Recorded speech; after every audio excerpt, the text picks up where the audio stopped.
Hey, what's up, guys? This is Chung here. So today's daily challenge number 90, subsets number 2. All right, so this is one of the very classic problems, right? So everyone knows about subset, right? So the description is like this. We're given like arrays of numbers that may contain duplicates, right? We need to return all the possible subsets, okay? And we can, but we want to filter out the duplicate subsets and return the solution in any order, right? So everyone knows subset, right? So basically subsets. So the nature of the subset is what? So in order to get a subset, basically at each of the numbers, we have two choices. We can either pick this number or we don't pick it, right? But for this one, it's a little bit different because we have some duplicates that we have to take care of, right? For example, we have 1, 2, and 2, right? So if we pick 1 and if we pick this 2 and we pick this one and this one, so we'll have 1, 2, and 1, 2, right? But we don't want this kind of duplicates. I mean, the easiest way is what? We simply create a set, right? We'll create a set, and then every time when we find like a subset, right, we add it into the set, right? And then the set will help us to remove the duplicates, right? Or we can be a bit smarter, which means we can also try to avoid the duplicate process along the way, right? So how should we do that, right? I mean, so for the subset, I mean, let's say assuming we have everything is like unique, right? Then we can simply just do a backtracking, right? Because at each of the backtracking function here, right? We have a index, right? And then we have numbers, current numbers, right? At the current index I here, we just loop through from I all the way to the end, and then basically we'll try to pick this one, or we don't pick this one, we pick the next one, pick this, pick this, right? And that's how we do use a backtrack, right? And then after every time we pick a numbers, we add it into the numbers. Okay, so that's the backtrack. But for this one, we cannot simply do this backtrack because we may end up picking the duplicates, right? And how can we avoid that? Right? In order to do that, I think first thing is that we have to sort these numbers, because that's when it's easier for us to find where the duplicates might happen, right? So for example, we have this 1, 2, 2, 2, 3, and 3, right? So the backtrack. So as you guys can see, for 1 is fine, right? Let's say we pick 1, right? And then now the index, this is I, right? So from this I all the way to n, okay?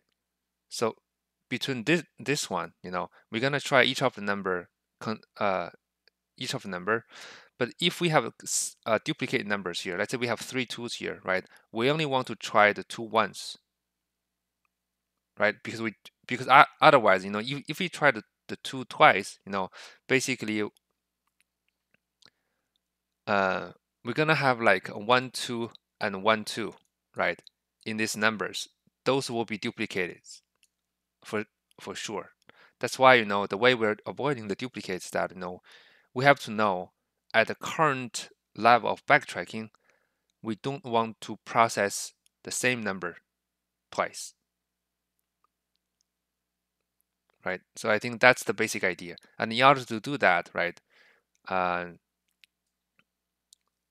we want to basically that's why we need to sort it, because after sorting, we can simply compare, right? Compare if the current one is the same as the previous one. If it is, then we simply skip that. Okay, cool. So that's that. I think then let's start coding then. We have a backtrack, right? And then we have I, and then we have a current numbers, right? And then before doing the backtrack, we need to sort this. And then we have any, we don't need any here. And then we need the answer, gonna be this one. And then we have a backtrack of 0 and empty array, and then return the answer, right? So for the backtrack, right? I mean, since we're getting the complete subset, so which means we'll every time when we enter this backtrack, we'll append the current numbers into the answer, right? And then later on, for j in range of I to n, right? Basically, from the I all the way to the end, we'll try to use each of the number, right? But we have a condition here. So if the j is greater than I, and the numbers of j is equal to the numbers of j minus 1, right? This is when we find like a duplicate, and then we'll continue.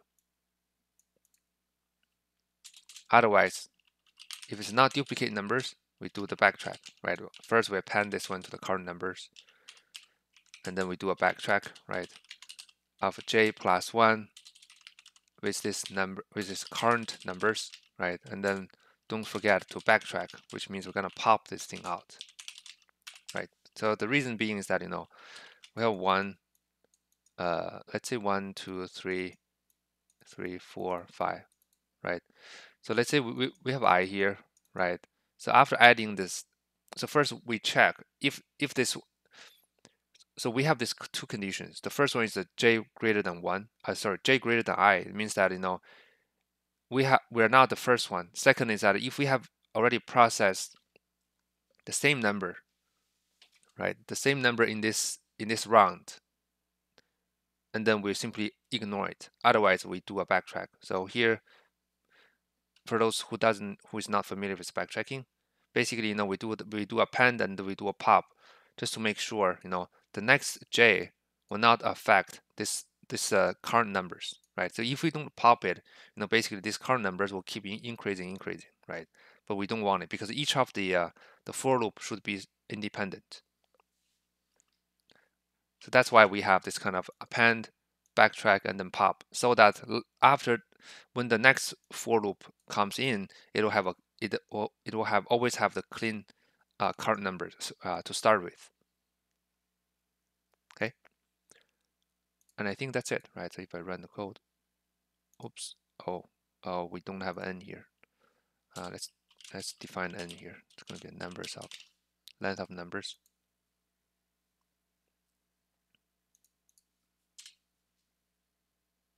Oh, so here we have to do a deep copy, right? Otherwise, this thing will be changed later on. Otherwise, this current numbers, if we don't do a deep copy, this will be the reference. And every time we do a append and pop, the item in this answer will also be updated, which is wrong, right?